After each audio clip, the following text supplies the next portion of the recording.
this is the color correction tutorial. So going back to the eKadence assignment, you'll see the 1-minute film color grading. This is going to be your color graded film and the final film you turn in for this assignment. This is the one we will be screening in class. So you'll see right here, there is natural color grading, tinting, and also artistic color adjustments. And let's talk about that quick. So the top image right here, you see that this image is colored red, and this one has a blue tint. They completely tinted it all. And this is from the film Amelie, and you can see it's very greens, reds, oranges. They tinted it as well. The bottom images of the trees, it's more natural colored, and you can see they split screen it. On the left is a natural, the right, they turned it into a fall scene. This is some samples of natural color grading. You can see that the man, his skin tone looks healthy.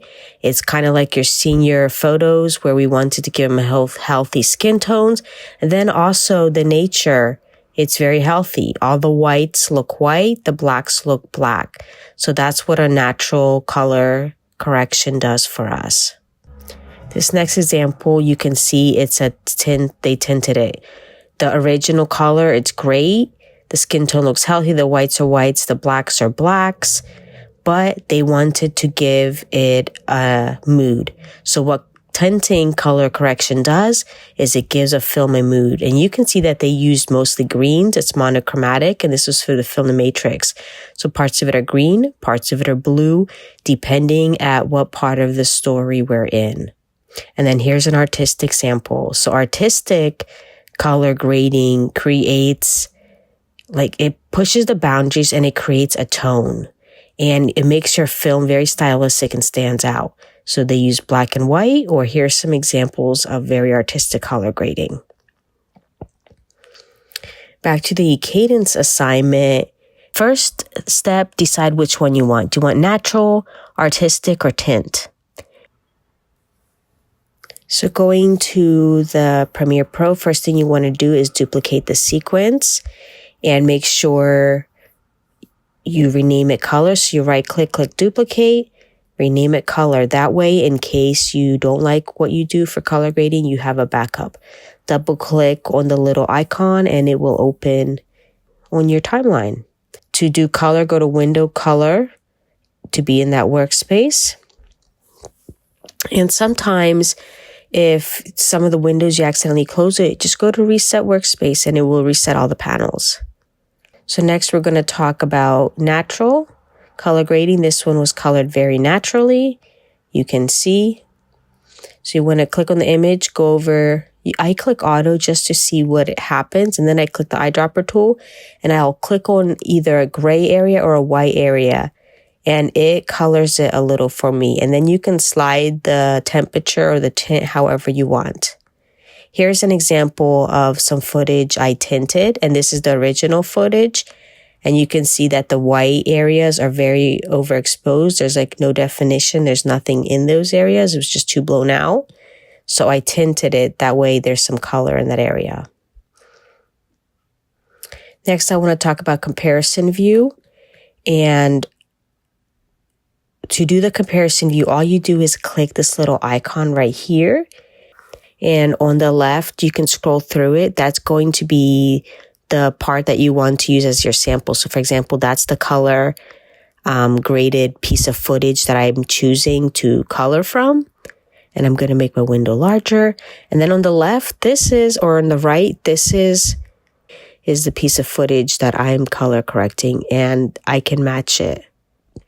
Now, looking through this next piece of footage, you can see like 3 different lighting situations. You have the indoors, goes very overexposed, and then we go into really deep shadows. So first thing you want to do is unlink your audio and video, because if you have it linked and you select a clip, you can see it selects both the audio and video. We just want the video selected, so let's unlink it. Then you can click the video, select the razor tool, and then you can come in here and start cutting it up So I'm cutting this piece of footage into 3 pieces because we have 3 different lighting situations that I want to color for. And you can zoom in. So select the first piece of footage, and now we want to edit the first piece of footage so it looks exactly like the color tint we did on the left-hand side. So I'm going to add some oranges, a tiny bit of pinks. There you go. That looks pretty legit. It looks similar, like it's part of the same film. Next piece of footage, selecting that. Again, add some oranges, maybe even a little bit of pink, so you can see that the white area is still blown out. So what we do now is we go to the color wheel and match, and you can actually take the highlights and bring them down, and you can see what it's doing as you're moving it up and down. So we want to bring it down so that way they're not completely blown out, and you can do that with the shadows as well. And now you can see it matches it pretty well. Going to the third clip, again, you can see they're silhouetted, so we're going to go ahead and add a bunch of light into the shadows. Bring the exposure up a little, and then let's bring the highlights down. There we go. That looks a lot better.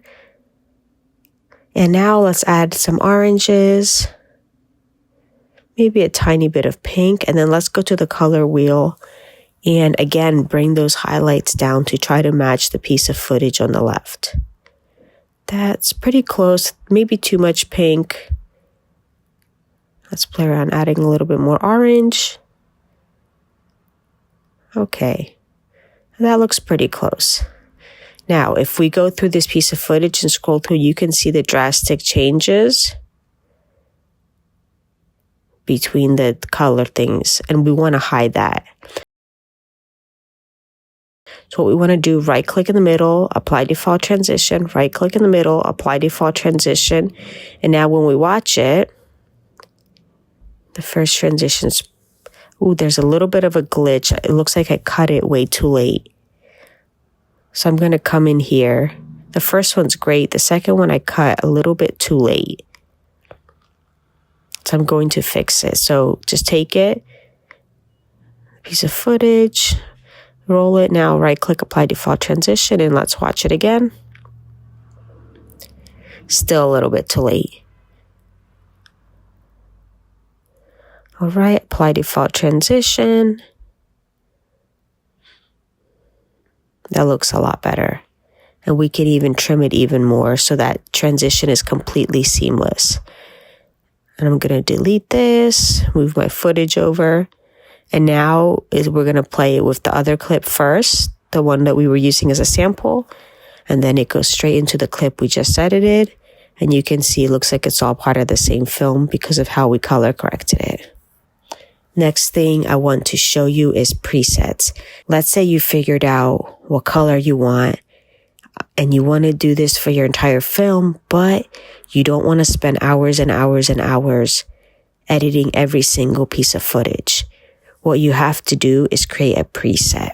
Go over to your effects, right click on Lumetri Color, save preset, and you can go ahead and name it.